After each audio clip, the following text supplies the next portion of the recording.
Buenas tardes, mi nombre es José Joan Gómez Muñoz, estudiante de Ingeniería Electromecánica del ITM. En el siguiente video voy a hablar de la tercera entrega del elevador. Y así, la distancia al punto de donde está aplicada la carga es 2,6 metros, los brazos de la tijera es de 3,6 metros y la altura máxima es de 1,6 metros. Con base en eso, entonces, hacemos el diagrama de cuerpo libre. En este caso nuestras fuerzas están aplicadas entonces W y las reacciones en CX, CY y DX, DY, donde DX es efectivamente la fuerza que ejerce el cilindro. De ahí entonces lo que hacemos es sumatoria de fuerzas en X, sumatoria de fuerzas en Y y momentos con respecto a C, para que nos quede mucho más amigable el proceso de encontrar, donde tenemos entonces que nuestra sumatoria de fuerzas son iguales a 0, o que Cx es igual a dx con respecto a la sumatoria de fuerzas en X, sumatoria de fuerzas en Y, entonces nos va a dar que Cy más dy menos W es igual a 0. Y que los momentos en C, entonces tenemos que este brazo, o sea, lo que hacemos es hacer una línea, sobre todo donde está aplicada la fuerza, ¿cierto? Hacemos una línea. Y de ahí lo que hacemos es, sobre la línea de trabajo, o sobre el eje de donde vamos a estar evaluando, hasta que se cruce con la fuerza. Nos va a dar entonces este brazo de acá y la fuerza que iría hacia abajo. En este caso, este brazo es este mismo brazo, ¿cierto? De 2,6 metros. Entonces por eso nuestro momento es 2,6 por la carga que estoy aplicando. En este caso, como va en sentido horario, nosotros lo tomamos como negativo. Y el otro de Y es este brazo de acá. Y este brazo es el cateto que forma este con esta altura, ¿cierto? Si lo vemos aquí de pronto más fácil, entonces es este triángulo que me forma aquí, donde mide 1,6 de altura, el cateto es 3,6 y este brazo entre punto y punto es el que vamos a hallar. Aplicando Pitágoras, entonces tenemos que la raíz cuadrada de 3,6 al cuadrado menos 1,6 al cuadrado, ¿cierto? Por la fuerza de Y, por la magnitud de la fuerza. Despejando desde Y, entonces ya tenemos que nuestra magnitud de esa fuerza es de 14.384,7 newton. Como de Y lo podemos reemplazar en esta sumatoria de fuerzas en Y, podemos despejar CY. Y tenemos que CY es igual entonces lo que vale de Y en negativo, y porque al hacer el despeje entre W pasa positivo y de Y pasa negativo, y W que es 17.814. Eso nos da entonces 3.430,24 newton. Lo mismo hacemos entonces con las fuerzas que hay arriba, las fuerzas de reacción, ¿cierto? Volvemos a hacer sumatoria de fuerzas en X, sumatoria de fuerzas en Y y sumatoria de momentos, ¿cierto? Con base en eso, entonces volvemos otra vez a encontrar que de Y es 14.384 y volvemos entonces a hallar a Y, que es 3.430. Si notas, este valor y este valor son muy iguales a este valor y este valor, ¿cierto? Que como están en la misma línea de acción, tiene sentido que sean iguales pero contrarias, ¿cierto? De ahí entonces hallamos las fuerzas en la barra y sobre todo en este centro para poder encontrar el resto pues, de las incógnitas. Nuevamente sumatoria de fuerzas en X, sumatoria de fuerzas en Y y sumatoria de momentos. Con base en eso, hallando pues todo eso, tenemos entonces estas reacciones, ¿cierto? Donde dx va a ser la fuerza que aplica el cilindro,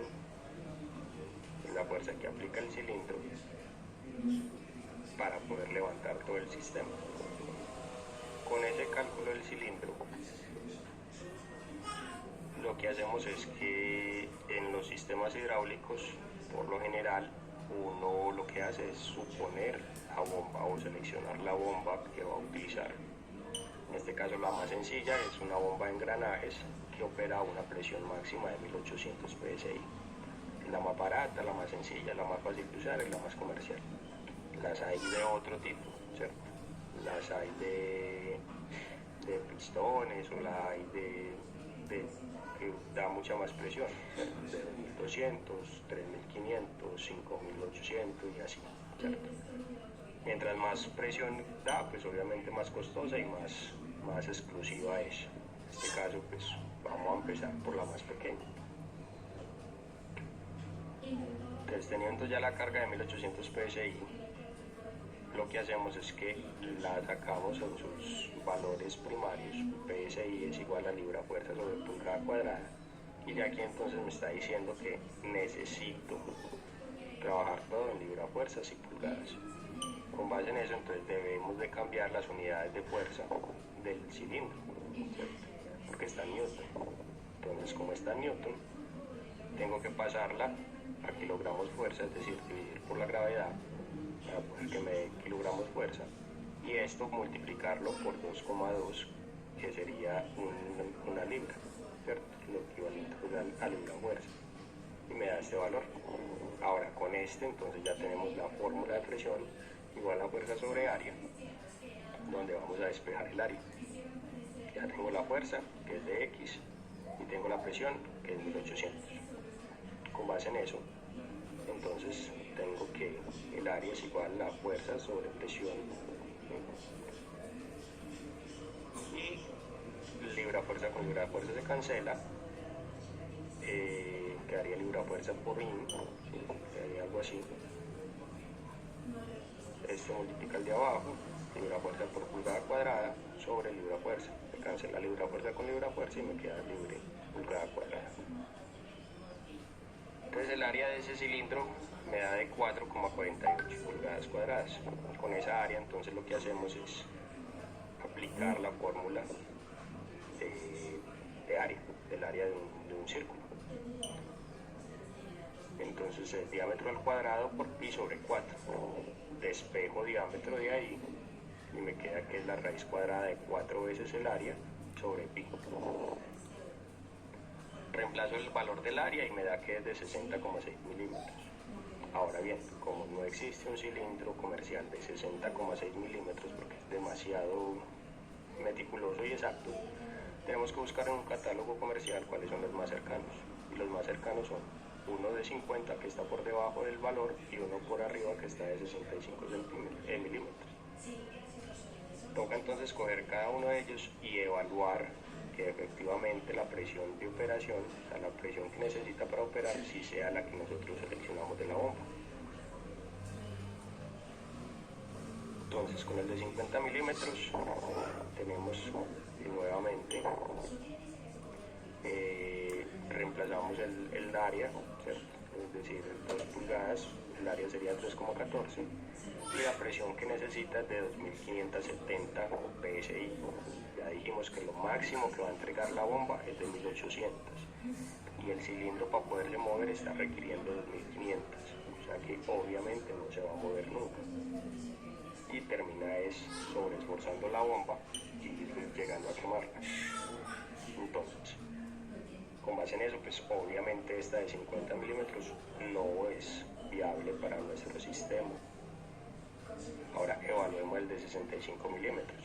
El de 65 milímetros nos da un área de 5,14 pulgadas cuadradas y nos da una presión máxima que requiere de 1569. Obviamente, como está por debajo de las 1800, que es la que entrega la bomba al llegar a 1569 de una comienza a mover el cilindro y le queda todavía casi que 300 psi de operación libre por si hay una sobrecarga. Entonces Entonces en este caso pues el cilindro a seleccionar sería el de 65 milímetros, ¿cierto? Ahora bien, para seleccionar los brazos, según catálogos de fabricantes, todos los brazos son por lo general en perfil prefabricado, perfil estructural de acero. Y los más comunes en ese material son A36, 1020 y 1040, ¿cierto? Para nuestro diseño entonces seleccionamos el de 1020. ¿Por qué? Porque es el más barato, el más fácil de conseguir y tiene muy buena resistencia, ¿cierto? Con base en eso entonces el esfuerzo máximo antes del doblarse que aguanta es 250 megapascales. Pero como nosotros necesitamos tener un factor de seguridad, es decir, no vamos a ponerle una carga de 250 megapascales porque si le pongo de 250 megapascales y se monta una persona de más, ya se dañó la tijera, se doblan los brazos. Entonces por eso se genera un factor de seguridad o factor de diseño. En este caso, nuestro factor de seguridad es de 3, es decir, que necesito un diseño, una carga de diseño que sea un tercio de este valor, ¿cierto? Que me soporte un tercio de este valor. Entonces, con base en eso, tengo que el factor de seguridad es igual al esfuerzo último, que son los 250 megapascales, sobre el esfuerzo admisible, que es el que necesito encontrar. Despejando entonces el esfuerzo admisible, tengo el esfuerzo último sobre el factor de seguridad, me da que yo necesito encontrar un perfil que me soporte 83,3 megapascales. Ahora entonces con ese valor voy a encontrar un área que me soporte que sea acorde a eso, ¿cierto? Para eso entonces tengo que hallar la fuerza total entre CX y CY, que CX es la que se aplica en X y CY es la que va en dirección Y, pero necesito la resultante, y esa resultante entonces es este valor. Nuevamente entonces tengo que el esfuerzo admisible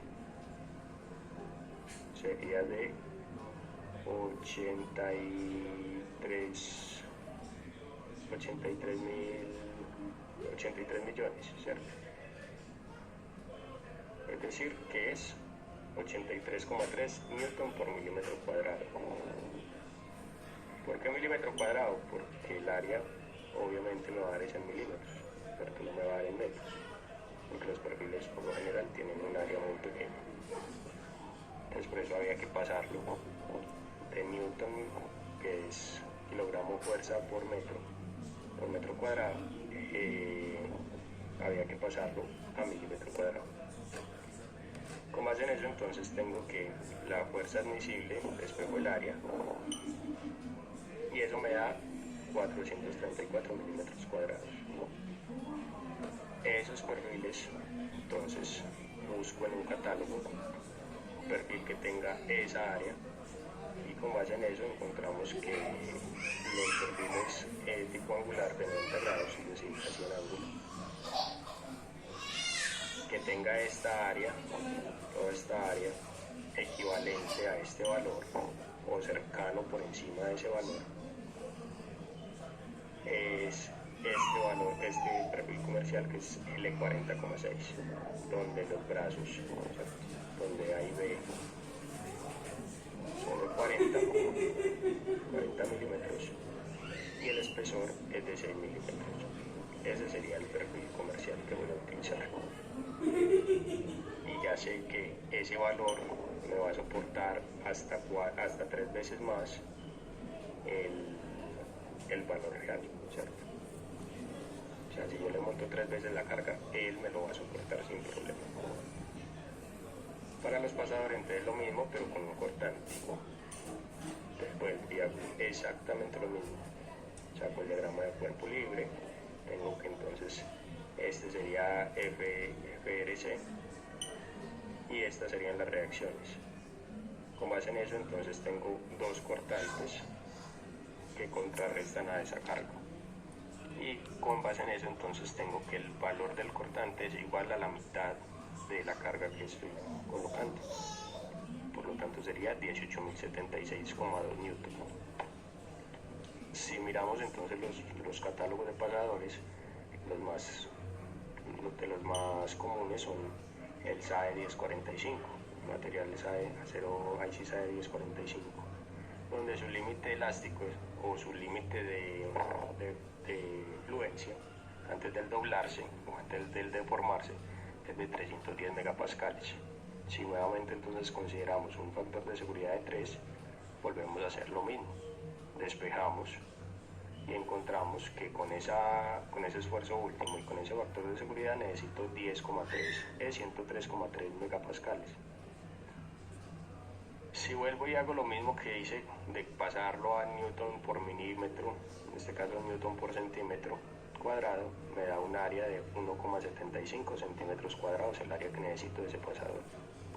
Vuelvo y aplico la fórmula, voy a escoger entonces un pasador cilíndrico y vuelvo y entonces voy a hallar el diámetro de ese cilindro. Y con base en eso entonces tengo que nuestro cilindro es de 14,9 milímetros, el cilindro del pasador, el diámetro de ese pasador. Miramos entonces en los catálogos y encontramos que para ese acero y con una medida aproximada es el de 5 octavos, que equivale a 15,88, y ese sería nuestro pasador a seleccionar para las uniones en la parte de abajo, ¿cierto? Los que sean así. Ahora hay otro tipo de pasador que es el de la mitad de la tijera, que los esfuerzos son diferentes, donde haciendo todo el diagrama del cuerpo libre tengo que el cortante es igual a la carga total, ya no es dividido sino la carga pura. Con base en eso entonces hacemos el mismo proceso y tenemos entonces que el diámetro del pasador es de 3,5 centímetros cuadrados y que el diámetro pues es de 21 milímetros respectivamente, ¿cierto?